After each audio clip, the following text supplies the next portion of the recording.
Hola pequeños Spiders, bienvenidos a un nuevo vídeo de vuestro amigo y vecino Spider Culé. Bueno, vamos a estar hablando nuevamente de la ceremonia que hubo ayer de compromisarios, esta junta telemática de compromisarios donde se tenían que aprobar las palancas. Ya sabéis que se votaron, se aprobaron. La mayoría de socios compromisarios en una amplia mayoría votaron que sí a las dos palancas, a pesar de que mostraron algunos sus preocupaciones con algunos temas, pero al final sí apoyaron a la Junta de Laporta, lo que era lógico. Yo hice un vídeo ayer donde decía que era ilógico haber votado a Laporta y no darle ahora cierto margen para recuperar una situación que votas a Laporta porque sabes que el Barça está muy mal y necesitas a alguien que te ha demostrado en el pasado que sabe gestionar al club. Le tienes que dar un poco de margen, porque si no le das ningún margen, entonces milagros a Lourdes, eso está claro, ¿no? Entonces, bueno, al final el socio fue consecuente con su votación de Laporta presidente y le dio a esta junta el poder para hacer unas palancas o unas maniobras que, bueno, que no son del agrado de nadie, en el fondo, porque te estás desprendiendo de activos muy importantes, de los activos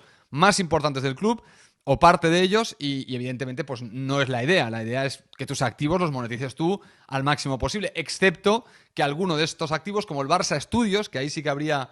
No es tan estratégico porque a día de hoy eso es más un proyecto que una realidad, te venga alguien, algún grupo audiovisual que sepa explotar el Barça Studios y lleve el negocio a otro nivel, y entonces ahí de una cosa que hoy te da poco, pues otro te ayuda con su conocimiento y su pasta, porque te compra parte del negocio, a explotar el negocio de audiovisual, ¿no? En el caso del merchandising, el Barça ya llevaba, el tema lo llevaba ya sobrado. Bueno, pero ayer hubo un momento, y me habéis pedido algunos que hablara del tema, os lo voy a comentar todo, y que yo en este tema voy a comentar poco, porque tampoco soy un experto en estas temáticas de la Liga y sus reglas y sus circulares y la madre que los parió y las leyes anti-Barça y todas estas cosas que está surgiendo desde el día de ayer con respecto a la Liga, el trato que está haciendo al Barça o a todos los equipos, el cambio de reglas con el tema del fair play, que parece que va en una dirección o parece que apunta a un club, que sería en este caso el Barça, esta presión que intenta ejercer Tebas hacia el Barça, que es el eslabón débil entre el Barça y el Madrid, para que entre en lo de CVC, porque recordar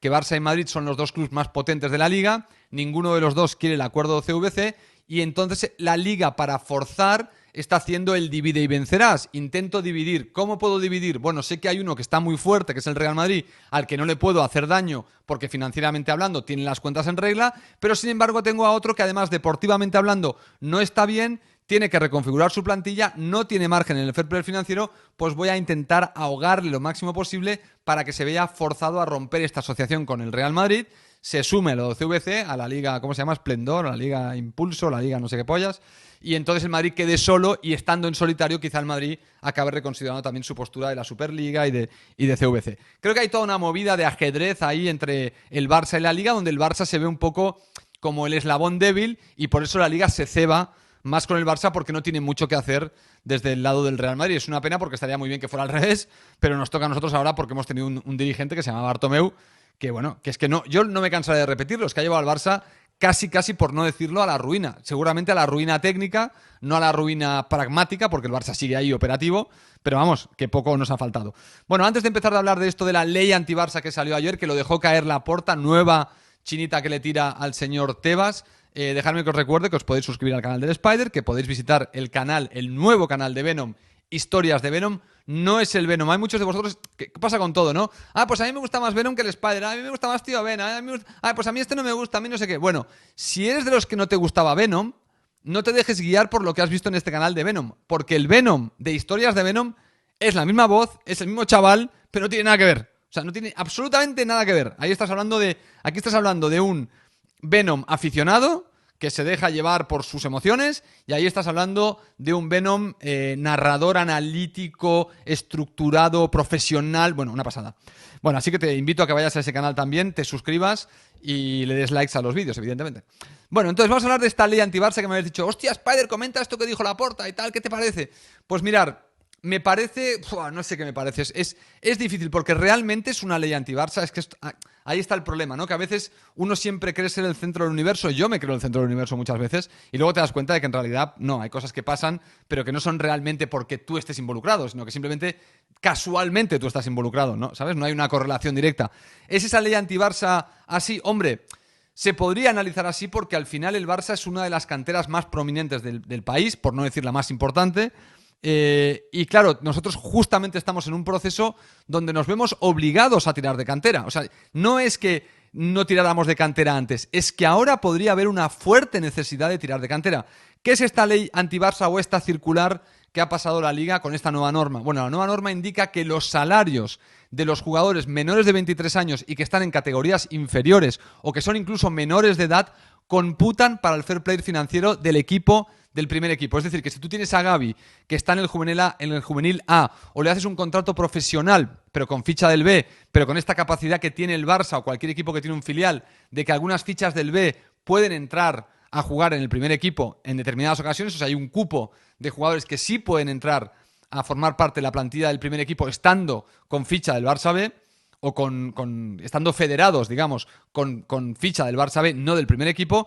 Bueno, hace poco, estos jugadores no entraban a computar en el fair play. Es decir, que si tú renovabas a Gavi, el salario de Gavi, si a Gavi lo firmabas y le decías, bueno, pero tú vas a tener ficha del Barça B, pero en realidad vas a jugar siempre con el primer equipo, como eres menor de edad, entras en otra categoría y no computas. Bueno, esto ha cambiado y ahora tengas 15 años, 25 o 150, todos los salarios computan para el fair play financiero. Esto es un cambio nuevo que, yo os digo una cosa, se ha hecho, pero yo no he escuchado una explicación. Es decir, que aquí el problema que tenemos hoy es que se nos dice que existe esta circular, lo dice Laporta ayer, existe esta circular que al Barça le perjudica en los casos de Torre y de Gavi, y el fichaje que viene del Racing, y claro, dices, hostia, ¿es anti-Barça esta cláusula? Pues no lo sé, porque no he escuchado una explicación por parte de la Liga de por qué se modifica ese criterio, que persigue solucionar este cambio de criterio, que ahí es donde está el problema. ¿Qué intentan solucionar? Ahí es donde yo no veo el problema, porque, claro, esta es una decisión ahora mismo que considero innecesaria. ¿Por qué considero innecesaria? Porque si esta regla no ha aplicado en los últimos 10 años, pongamos, o sea, en los últimos 10 años la regla era que hasta los 18 las fichas no computaban para el fair play. ¿Por qué? Bueno, porque se consideraba que no hacía falta, porque consideraba que esas fichas no iban a suponer un peligro para la viabilidad de los clubes.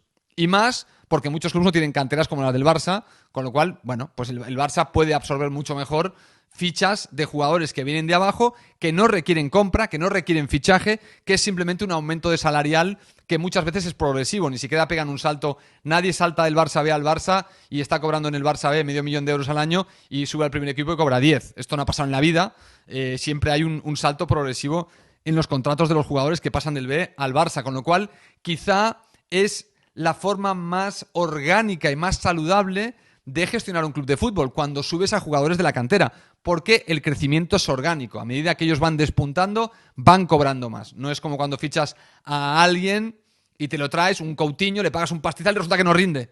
Y, hostia, menudo error, ¿no? O un Umtiti se te lesiona, no se quiere operar o no sé qué sea y no te rinde y le estás pagando lo que no está escrito. Habitualmente los canteranos no pegan ese pelotazo, sino que van progresivamente. Entonces me gustaría saber por qué el señor Tebas considera que ahora estos jugadores suponen un problema para los clubes, excepto, y ahí es donde entra la parte anti-Barça, que haya visto que el Barça va a tener a muchos jugadores y entonces piense, el Barça nos quiere engañar, el Barça quiere tener muchos jugadores por debajo de cierta edad con fichas de otras categorías para poder competir en su fair play financiero, y lo que está haciendo es generar mucho salario que evidentemente computa contra el club, pero no computan contra el fair play porque están fuera de la zona del fair play.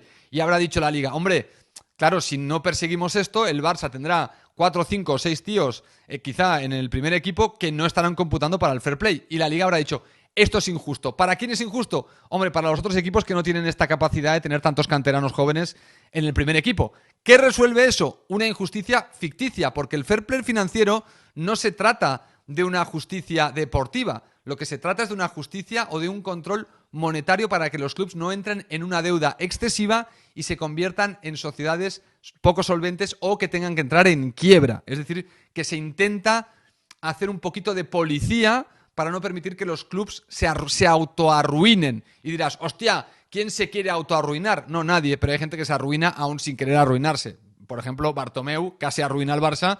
Y habrá que suponer que él no quería arruinarlo, simplemente habrá que suponerlo que es que no sabía hacerlo mejor, que era un patán y que simplemente llevó al Barça a la ruina porque no tenía ni puta idea de cómo gestionar un club deportivo. Vale, para mí es el es como una especie de cortafuegos adicional que pone la liga para evitar que ninguno de sus clubes acabe en quiebra, porque evidentemente si los clubes de primera división empiezan a quebrar, la que acaba perdiendo también es la liga, porque claro, te empiezas a quedar sin equipos y entonces tienes un serio problema. Entonces, para la competición es importante que los clubes estén saneados económicamente y por eso está el tema del fair play financiero. Ahora bien, repito, lo que tenemos que preguntarnos todos o preguntarle a la liga es qué intenta resolver esta circular, qué intenta resolver este cambio de norma que hace 10 años no estaba, o hace 3 años no estaba, o el año pasado no estaba. ¿Qué ha detectado la liga que hay que resolver que este cambio en la normativa interna de la liga arregla o puede ser una posible solución a un problema? ¿Por qué digo que no es necesario en mi caso? Porque si vamos, digamos, los últimos 10 años con esta regla como estaba, y teniendo en cuenta que venimos de una pandemia, los principales problemas que tienen los equipos ahora no serían estos jugadores que vienen de las categorías inferiores, sino el problema principal que tienen los equipos como el Barça, como el Madrid o cualquiera, es volver a recuperar los ingresos que tenían antes de la pandemia. Por lo tanto, el fair play ya no se trata de que los equipos estén haciendo el burro. Si los equipos vienen tan quemados y tan jodidos de la pandemia que pocos pueden hacer el cabra, porque no tienen capacidad de hacer el cabra. El cabra lo haces cuando tienes capacidad de endeudamiento, cuando tienes capacidad de generar ingresos que te permiten endeudarte en exceso, que es lo que le pasó al Barça antes de la pandemia, que como generaba mucho, se podía endeudar mucho. Cuando ha dejado de generar mucho, entonces no tiene recursos para pagar esa deuda.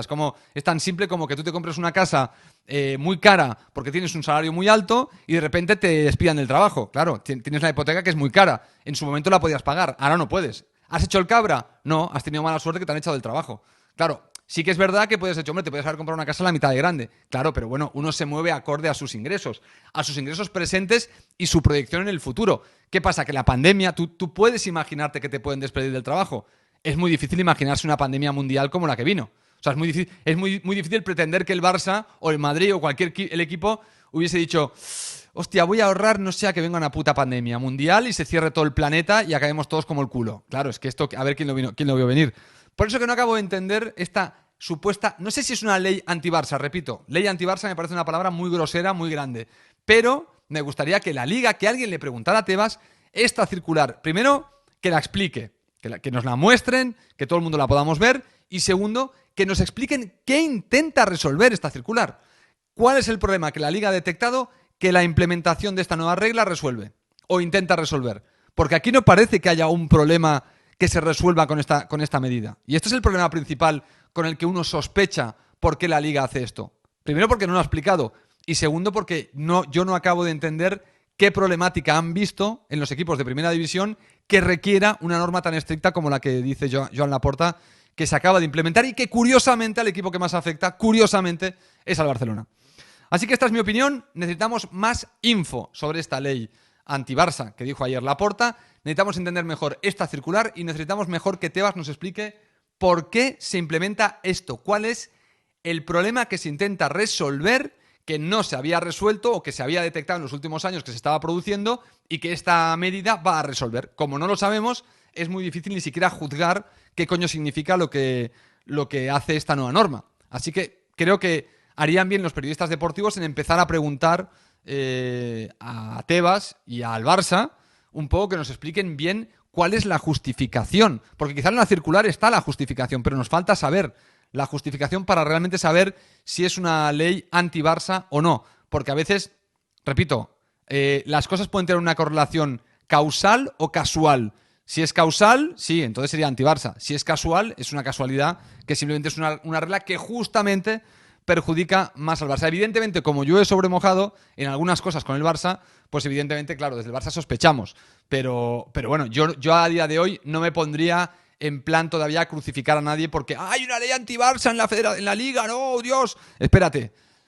Yo particularmente, me preguntáis a mí, ¿no? O sea, lo digo para que luego no digáis, es que el Spider no responde, es que... No, me preguntáis a mí, ¿soy yo el que responde? Necesito más info. Y haríais bien los demás también en esperar a tener más info para juzgarlo, porque tal y como lo tenemos ahora presentada la información, está la cosa muy verde para poder juzgar si esto es una norma anti-Barça o no lo es. Y recordar, muchas de las normas de la Liga y de los políticos y que hay en la vida a veces tienen una justificación que lo que hay detrás es una auténtica bobería, que es una idiotez, ¿no? A veces no hay una norma, es casi a veces un feeling que tiene alguien, ni siquiera ha hecho el trabajo de realmente ver las implicaciones de la decisión que está tomando. Por eso me gustaría escuchar al señor Tebas explicando esta circular, ¿no? O, si en la circular se explica el por qué, porque me imagino que cuando hay circulares de estas, donde a los equipos se les dice, señores, nueva norma, es esta, ¿por qué la hacemos? Por esto.